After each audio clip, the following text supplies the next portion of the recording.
Assalamualaikum, welcome back. Jumpa pula dah kita. Alhamdulillah. Gua nak saya kita COVID ni beres ke tak? Tanggal 3 September 2020, Norizam ataupun lebih dikenali sebagai Zam Saham telah mengambil alih tim Red Warrior selepas dibelenggu masalah gaji, masalah denda sana sini, masalah lesen. Akhirnya Kelantan FC berjaya menyelesaikan masalah-masalah ini dengan dibantu oleh Zam Saham ni lah. Kelantan berpeluang untuk sekali lagi menjadi juara ataupun penguasa bola sepak tanah air. Tekan link dekat atas ni untuk korang tengok apa janji-janji Zam Saham apabila dia mengambil alih tim Red Warrior. Sekarang mungkin ramai tak tahu ataupun dah lupa zaman kegemilangan Kelantan ni pada tahun 2009 hingga 2013. Musim kegemilangan pasukan Kelantan ni yang paling diingati adalah pada tahun 2012 yang mana Kelantan telah menang treble. Treble ni iaitu menang 3 piala lah, di samping mengekalkan kejuaraan Liga Super pada 2011 dan menang lagi pada 2012. Lepas tu Kelantan berjaya menewaskan pasukan Sunderby dalam final FA, dan yang melekatkan treble pada tahun tu ialah ketika menewaskan Angkatan Tentera Malaysia dengan jaringan pada minit 95 oleh Indra Putra Mahyudin. Game tu Kelantan menang 3-2. Gomo, Kelantan Gomo.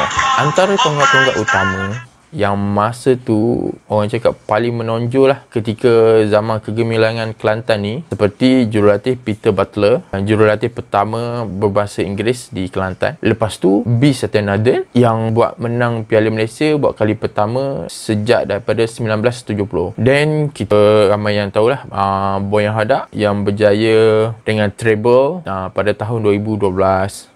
Memang zaman tu memang orang cakap this is Pantai Timur, sebab masa tu pun Terengganu pun perform, Pahang pun perform. So Pantai Timur memang menjadi kuasa besar lah masa tu. Kalau pemain yang paling menonjol pada zaman kegemilangan Red Warrior ni seperti Badri Razi atau Pia, Indra Putra Mahyudin dan Nur Syahrul Idlan Talaha. Tiga-tiga ni yang paling menonjol ketika ni. Kalau Pia, orang gelar dia sebagai Pilu Malaysia lah, sebab dia punya teknik, dia punya gaya tu lebih kurang sama lah dengan legend Juventus tu.